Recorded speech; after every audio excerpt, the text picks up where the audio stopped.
the three things that I want to leave with you, just these three. I could do 10, I could do a whole life class. But just these three things will carry you if you let them.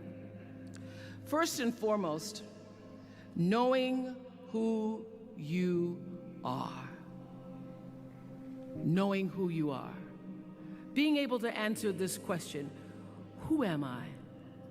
And what do I want? You know, many times when I go out of the country, I am baffled by that question.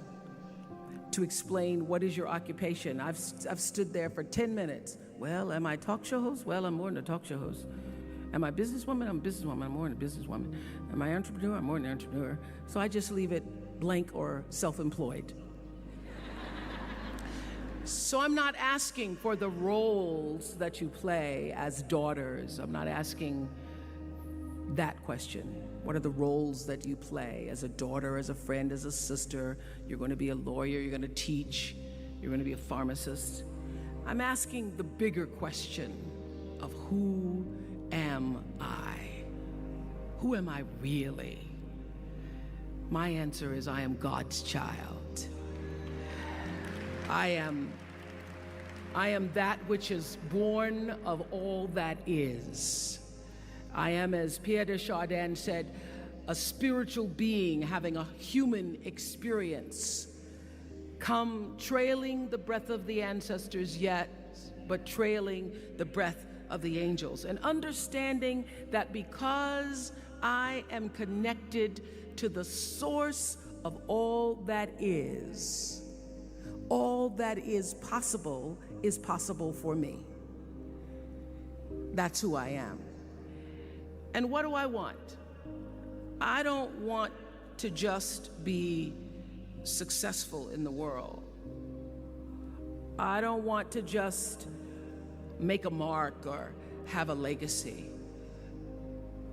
The answer to that question for me is I want to fulfill the highest, truest expression of myself as a human being. I want to fulfill the promise that the Creator dreamed when He dreamed the cells that made up me. What do I want? You must have some kind of vision for your life. Even if you don't know the plan, you have to have a direction in which you choose to go. I never was the kind of woman who liked to get in a car and just go for a ride.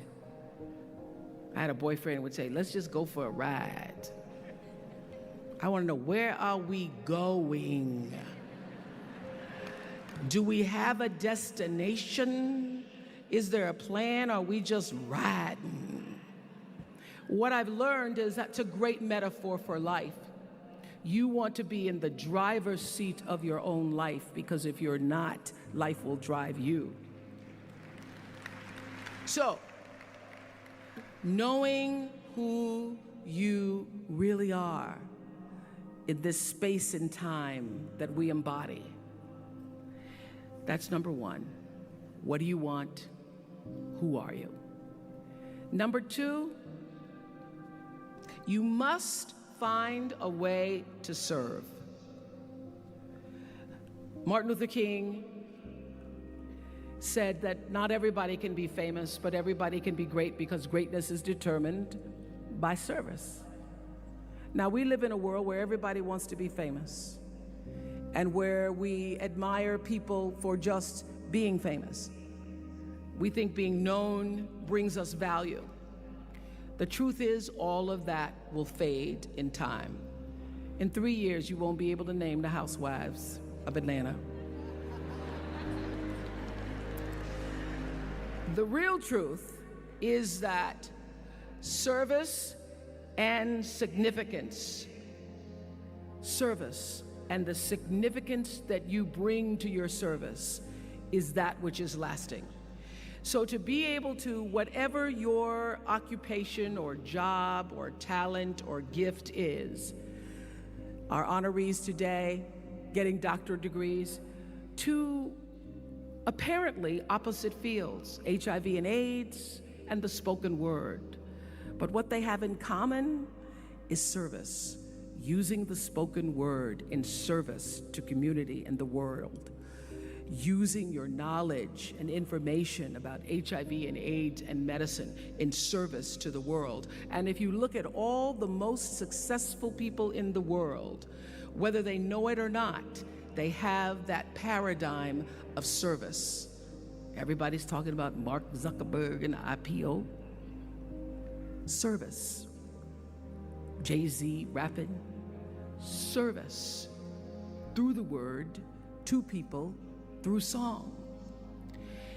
For many years, I was really just happy to be on TV, and people would stop and say, "Oh, you on TV?" "Yeah, I'm on TV. I like being on TV. It's a nice job." And it was about the time that I received my honorary doctorate from Spelman around 1993. So I don't know if that had something to do with it. I thought of myself as Dr. Winfrey. That I went back and I took a long look at what it was I was doing on TV and made a decision that I was no longer going to just be on TV, but I was going to use TV as a platform, as a force for good, and not be used by TV.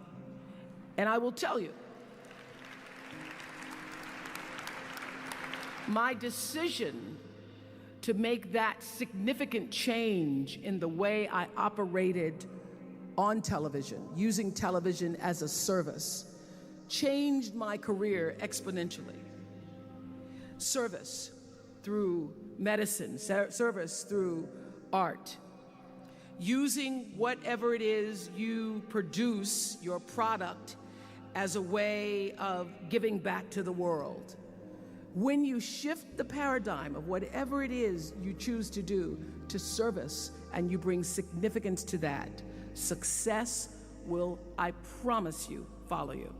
Service and significance equals success. That's number 2. Number 3, it's so simple, but so hard to do. Always do the right thing. Always.